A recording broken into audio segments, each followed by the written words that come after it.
सीमा प्रश्नी कर्नाटक आणि महाराष्ट्र सरकारची कोल्हापुरात 4 नोव्हेंबरला बैठक। पंतप्रधान मोदींच्या सूचनेनुसार सीमा प्रश्नावर निघणार तोडगा।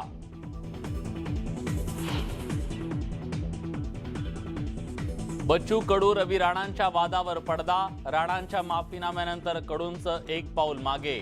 पुन्हा वाटेला आल्यास कोथळा काढणार, कडूंचा इशारा।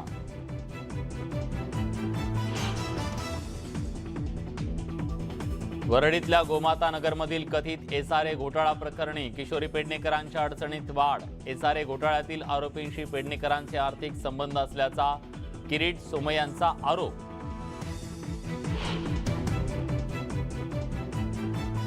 मुख्यमंत्री एकनाथ शिंदेंनी जोपासली शेतीची आवड। दरेगावात पिकं आणि झाडांची केली लागवड।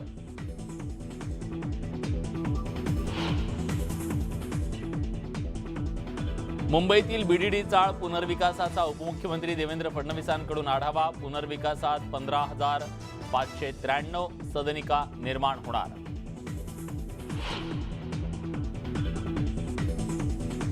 आणि राज्यातील सत्ता संघर्षावरची सुनावणी पुन्हा लांबणीवर। सर्वोच्च न्यायालयाकडून 4 आठवड्यांची मुदत। 29 नोव्हेंबरला पुढची सुनावणी।